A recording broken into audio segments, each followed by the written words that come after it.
नमस्कार, मैं डॉक्टर संतोष चौधरी। आज हम आपके सामने लेकर आए हैं BSTC first year, BSTC second year के विद्यार्थियों द्वारा बनाई जाने वाली मननशीलन रिपोर्ट की फाइल। ये देखिए, ये है आपके सामने।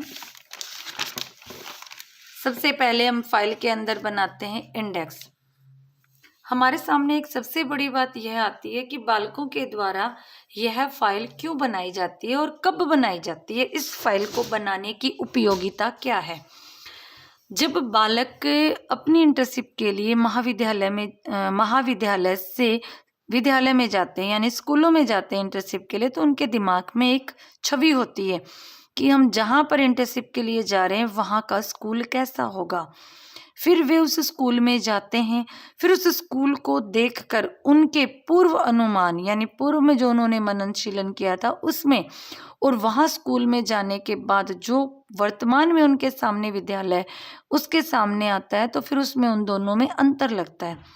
यानी हम सबके दिमाग में होता है कि एक आदर्श स्कूल होना चाहिए, उस स्कूल में क्या क्या होगा, ये होना चाहिए, उसकी जो विद्यालय की बिल्डिंग है, यानी पर्याप्त कमरे होने चाहिए, कक्षाओं में बच्चे की संख्या अच्छी होनी चाहिए, पाठशाला होनी चाहिए, पुस्तकालय होना चाहिए, बच्चों के लिए पेयजल की व्यवस्था सही होनी चाहिए, शौचालय अच्छे से बने होने चाहिए, लैब वगैरह होनी चाहिए, बच्चों के जो मिड डे के लिए खाना बनता है वहाँ की जो रसोई घर है वो एक अच्छा होना चाहिए, स्वच्छता होनी चाहिए, वातावरण शांत होना चाहिए, आसपास के वातावरण का भी विद्यालय पर बहुत प्रभाव पड़ता है। इस प्रकार की बातों पर विचार करते हुए एक बालक स्कूल में जाता है।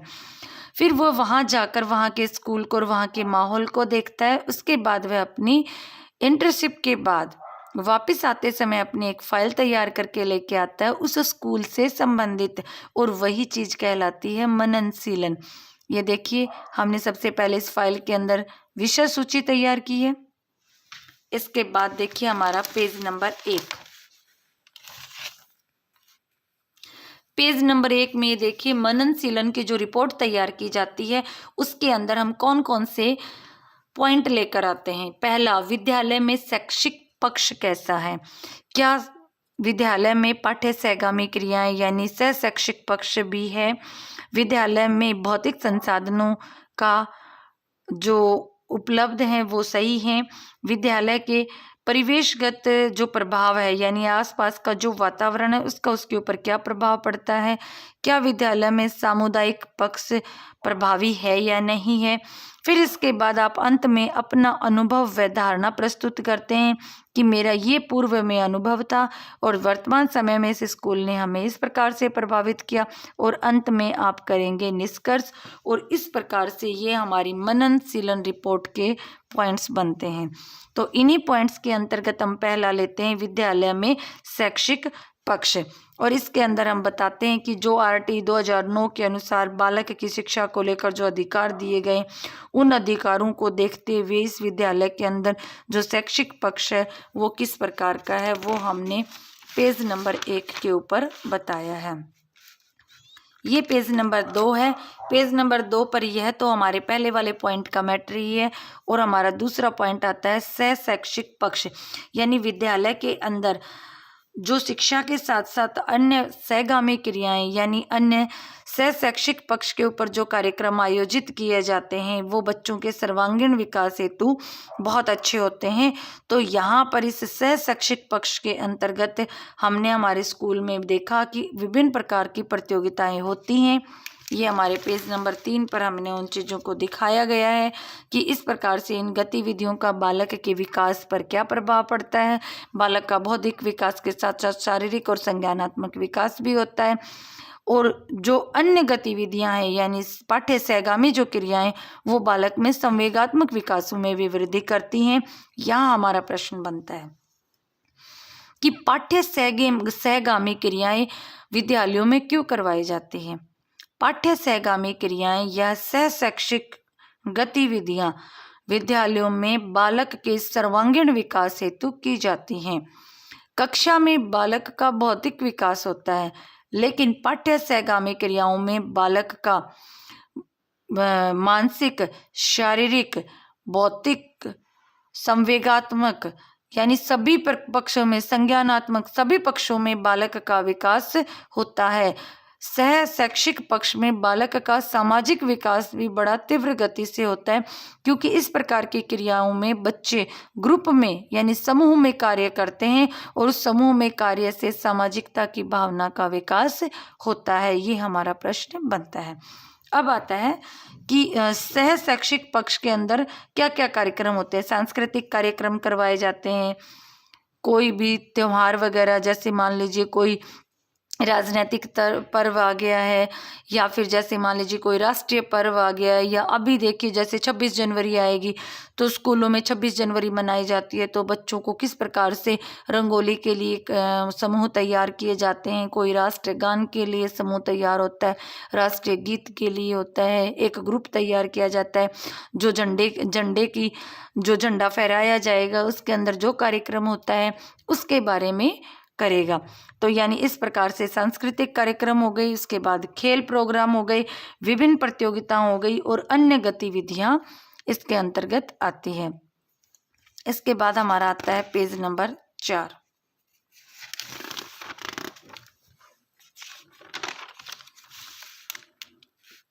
ये देखिए पेज नंबर 4 में हमारा आता है विद्यालय के संसाधन, अर्थात विद्यालय के अंदर जो मूलभूत सुविधाएं होती हैं उन सुविधाओं से संबंधित यह पॉइंट है कि वहाँ का वातावरण कैसा है, कक्षा कक्ष कैसा है, क्या कक्षा कक्ष में उचित प्रकाश की व्यवस्था है, क्या कक्षा कक्ष का वातावरण सही है, प्रकाश सही रूप से आता है, क्या बिजली की व्यवस्था की गई है, क्या बालकों के लिए पेयजल व्यवस्था सही है। इस प्रकार की सारी चीजें विद्यालय में संसाधन से संबंधित आती हैं। क्या बालकों के लिए खेल के उपकरण रखे गए हैं, क्या बालकों के लिए उचित रूप से उनकी जो प्रायोगिक कक्षाएं हैं उनके लिए सामग्री रखी गई है, आदि इन चीजों के अंदर बताया जाता है। फिर इसके बाद आता है खेल का मैदान। खेल के मैदान में एक नेता का निर्माण होता है, एक आदर्श नागरिक का निर्माण होता है, और एक खेल का मैदान ही ऐसा है जिसके अंदर बालक का सर्वांगीण विकास होता है। तो क्या विद्यालयों में खेल का मैदान होना चाहिए? बिल्कुल, विद्यालयों में खेल का मैदान होना चाहिए ताकि बच्चे खेल सकें, और विद्यालय में समय समय पर खेल संबंधी विभिन्न प्रकार की प्रतियोगिताओं का आयोजन भी होना चाहिए, जिसमें बच्चों की शिक्षा के साथ साथ खेलों के प्रति रुचि हो सके। और यदि बालकों की खेलों के प्रति विशेष रुचि है तो वह उसे अपने कैरियर के रूप में भी अपना सके। इस प्रकार की गाइडलाइन विद्यालयों में बालकों को दी जानी चाहिए।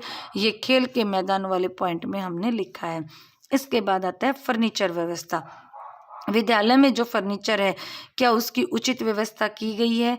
यदि नहीं है तो होनी चाहिए। सुव्यवस्थित जो फर्नीचर है वो बालकों के लिए बैठने के लिए पर्याप्त होता है, और यदि वो बैठे हैं, जैसे मान लीजिए बालकों की संख्या है ज़्यादा और फर्नीचर की संख्या है कम, तो ऐसे में यह एक अव्यवस्था बन जाती है। तो उस चीज़ पर भी विशेष बल देना चाहिए कि आपके द्वारा जो भी मनन शीलन किया गया है वो सुचारू रूप से हो। ये हमारा पेज नंबर 5।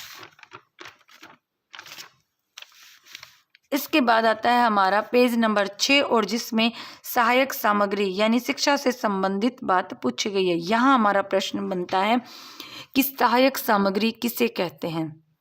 देखिए ये एक त्रिभुज है, इस त्रिभुज को शिक्षण बोला जाता है। त्रिभुज को क्या कहते हैं? शिक्षण। और जो ये शिक्षण है ये 3 तत्वों से मिलकर बना है। पहला स्टूडेंट, दूसरा टीचर, और तीसरा सिलेबस। यानी शिक्षण जो प्रक्रिया है वो शिक्षण प्रक्रिया शिक्षक, शिक्षार्थी और विषय वस्तु तीनों से मिलकर बनी है, और एक शिक्षक इसी शिक्षण प्रक्रिया को बहुत ही रोचक बनाने के लिए सहायक सामग्री का प्रयोग करता है। जिस प्रकार से कक्षा में जाते ही एक अध्यापक सबसे पहले सहायक सामग्री अपने ब्लैक बोर्ड यानी श्यामपट्ट का प्रयोग करता है, तो क्या विद्यालयों में श्यामपट्ट हैं? ये चीज हमारी मनन शीलन रिपोर्ट में बनाई जाती है कि सहायक सामग्री के अंतर्गत क्या कक्षा में श्यामपट्ट है, खेलने के लिए बच्चों के पास खिलौने हैं, यदि बालक को खेल विधि से पढ़ाया जा रहा है तो उस खेल विधि के दौरान प्रयुक्त होने वाली विशेष सामग्रियां हैं। क्या बालक को किसी प्रोजेक्ट मेथड से पढ़ाया जा रहा है तो क्या वह प्रोजेक्ट उस समय विद्यालय में उपलब्ध है, या बालकों के लिए उच्च जो शिक्षा का स्तर है वह ऊंचा उठाने के लिए हम और अधिक किन सहायक सामग्रियों का प्रयोग कर सकते हैं, वो सारी बातें हमारे द्वारा इस पॉइंट के अंदर लिखी जाती हैं। फिर इसके बाद हमारा अगला पॉइंट आता है पुस्तकालय। पुस्तकालय अर्थात लाइब्रेरी कि जो बालक हैं उनको विद्यालय के अंदर क्या पुस्तकालय उपलब्ध हो रहा है, नहीं हो रहा है तो होना चाहिए। यानी अच्छे अच्छे लेखकों के द्वारा लिखी गई जो किताबें हैं उन किताबों को उस लाइब्रेरी के अंदर रखा जाना चाहिए। सप्ताह में एक दिन बालकों का लाइब्रेरी के लिए रखना चाहिए, संपूर्ण दिन, या फिर एक ऐसी व्यवस्था करनी चाहिए कि प्रतिदिन एक लेक्चर लाइब्रेरी में बच्चों का होना चाहिए, जिससे बालकों में स्वाध्ययन यानी बैठकर अपने आप पढ़ने की जो आदत है उसका विकास हो। लाइब्रेरी में जाकर बच्चा बैठकर इस चीज़ को सीखे कि किस प्रकार से चुप रहकर हम दूसरों को भी योगदान दे सकते हैं अध्ययन में। ये हमारी पुस्तकालय का पॉइंट है। और उसके बाद आता है हमारा कंप्यूटर लैब। एक कंप्यूटर लैब जो आधुनिक समय में कंप्यूटर की बढ़ती हुई महत्ता को दिखाता है। कंप्यूटर लैब में विद्यालय में कंप्यूटर लैब होनी चाहिए और विद्यालय में कंप्यूटरों की जो संख्या है वो पर्याप्त रूप में होनी चाहिए। जितने बालक हों उतने ही कंप्यूटरों की व्यवस्था, और उसके बाद बालकों को कंप्यूटर के लिए शिक्षा दी जानी चाहिए। इस प्रकार से लिखते हुए ये जगह छोड़ी गई है कि कंप्यूटर का लैब का चित्र बनाया जाए और कंप्यूटर के जो हार्डवेयर सॉफ्टवेयर के जो इनपुट आउटपुट डिवाइस है उनको भी यहाँ आप चित्र के रूप में अंकित कर सकते हैं। इसलिए यहाँ पर ये जगह छोड़ी गई है। यदि आप चित्र नहीं बनाना चाहते हैं तो एक विद्यालय में कंप्यूटर की उपयोगिता को आप यहाँ पर डीपली लिख सकते हैं कि बालकों के एडमिशन के लिए कंप्यूटर की सहायता लेनी चाहिए, बालकों के टीसी बनाने हेतु तो कंप्यूटर की सहायता लेनी चाहिए, बालकों को वर्तमान समय से जोड़ने के लिए नेटवर्किंग का ज्ञान देना चाहिए। इसलिए बालकों को सप्ताह में 3 दिन एक कालांश अपने कंप्यूटर लैब में ले जाने के लिए निर्धारित करने चाहिए। इस प्रकार का आप इसके अंदर डाटा भी लिख सकते हैं और चित्र बनाना चाहें तो इस पेज नंबर 7 पर कंप्यूटर लैब का आप चित्र भी बनाकर अपनी फाइल को आकर्षक बना सकते हैं। इसके बाद आता है हमारा पेज नंबर 8। पेज नंबर 8 में विद्यालय का परिवेशगत प्रभाव बताया गया है। यानी जो विद्यालय है उस विद्यालय के आसपास का जो परिवेश है उस परिवेश के वातावरण के बारे में बताया गया कि बालकों के ऊपर अपने विद्यालय के वातावरण का बहुत प्रभाव पड़ता है। एक हम किसी विद्यालय में जाते हैं, चारों तरफ साफ सफाई होती है, विद्यालय में साफ सफाई होती है। हम कक्षा में एंट्री करते हैं, कक्षा इतनी साफ होती है, जहाँ साफ सफाई होती है, व्यवस्था होती है, वहाँ बैठकर अधिगम करना बहुत ही सुगम हो जाता है। अब यहाँ हमारा प्रश्न बनता है, बालक के अधिगम को कौन कौन से तत्व प्रभावित करते हैं? बालक के अधिगम को उसके आसपास का वातावरण प्रभावित सबसे अधिक करता है। अच्छा, उस वातावरण में क्या होना चाहिए? एक पंक्ति है, जिसका जीवन अस्त व्यस्त उसका जीवन व्यस्त। यदि आपको कामयाबी प्राप्त करनी है तो अपने जीवन को अस्त व्यस्त की जगह व्यवस्थित करना चाहिए, जिससे कि आप अपने जीवन में सफलता प्राप्त कर सको। और यही चीज़ लगती है विद्यालय के वातावरण से। यदि विद्यालय का वातावरण अच्छा है, अनुशासन में है, बच्चे बहुत अच्छा सीखेंगे और बच्चों का विकास होगा। विद्यालय का जो परिवेश है, वो जो वातावरण है, वो बच्चों का 3 तरह से पॉइंट आते हैं जो बच्चे को बहुत अधिक प्रभावित करते हैं। एक तो वह स्वच्छ होना चाहिए, शांत माहौल होना चाहिए और अनुशासनात्मक माहौल होना चाहिए। यदि बालकों में अनुशासन का अभाव होगा तो विद्यालय के अंदर अधिगम यानी शिक्षण अच्छे से नहीं हो पाएगा। इसके बाद आता है हमारा पेज नंबर 9। पेज नंबर 9 पर हमने दिया है विद्यालय के आसपास का वातावरण। विद्यालय के आसपास का वातावरण भी बालकों के अधिगम को प्रभावित करता है। जैसे मान लीजिए, यदि विद्यालय नगर के बीच में बना हुआ है तो शोर गुल शराबा इतना होगा कि बच्चा शोर में अच्छे से पढ़ नहीं पाएगा। यदि विद्यालय नगर से बिल्कुल बाहर बना हुआ है, एकदम शांत वातावरण है, तो अधिगम अच्छा होगा। यदि विद्यालय नगर से बाहर किसी फैक्ट्री के पास या आसपास गंदगी फैली हुई और वहां बना हुआ है तो बालक के स्वास्थ्य पर भी प्रभाव पड़ेगा। अतः विद्यालय का वातावरण हमें बहुत अधिक प्रभावित करता है और यही पॉइंट हमने इसके अंदर लिखे हैं।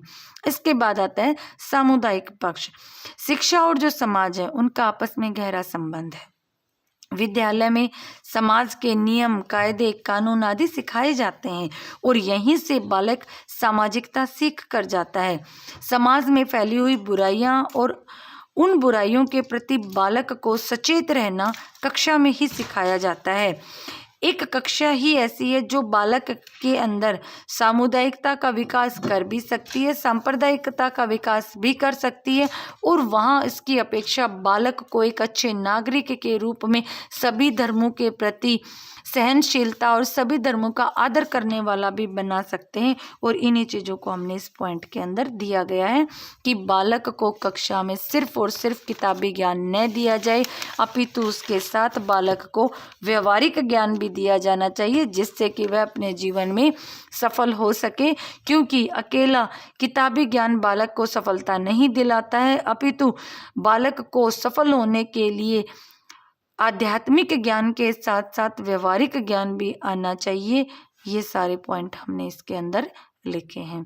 इसके बाद हमारा पेज नंबर 11। पेज नंबर 11 में हमारा पॉइंट बनता है अनुभव और अवधारणा। अर्थात जो विद्यालय, उस विद्यालय में प्रवेश करने से पूर्व मेरी इस विद्यालय के बारे में क्या अवधारणा थी, उस अवधारणा को इसमें बताया गया है। फिर उसके बाद मैंने क्या अनुभव प्राप्त किया इस विद्यालय में अपने इंटर्नशिप के दौरान, फिर उसका वर्णन किया गया है।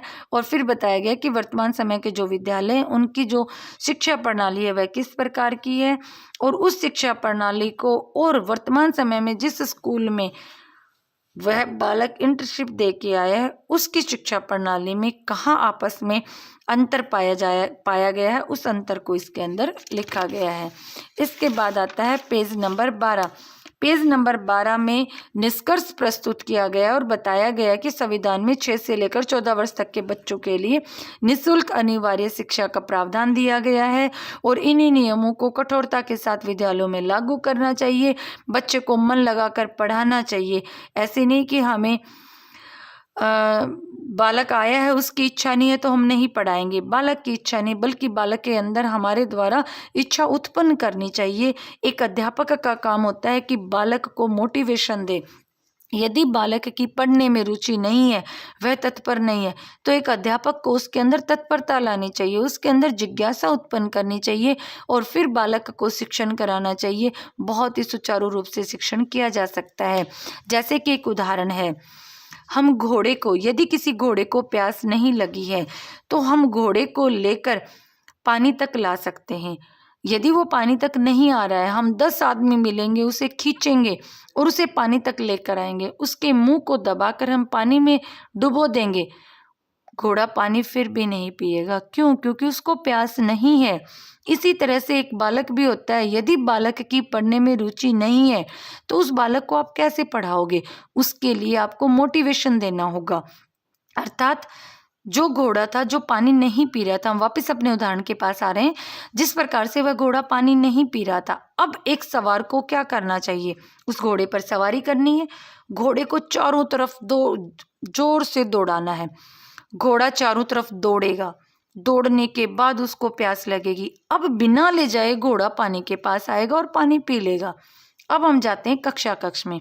एक बालक पढ़ना नहीं चाहता है तो एक अध्यापक को चाहिए कि वह अपने बालक में मोटिवेशन दिया जाए, बालक में रुचि उत्पन्न करे, जिज्ञासा उत्पन्न करे, अपने शिक्षण को रुचिकर बनाए, जिससे कि बालक में जिज्ञासा उत्पन्न होगी और वह स्वयं चलकर पढ़ने के लिए आएगा।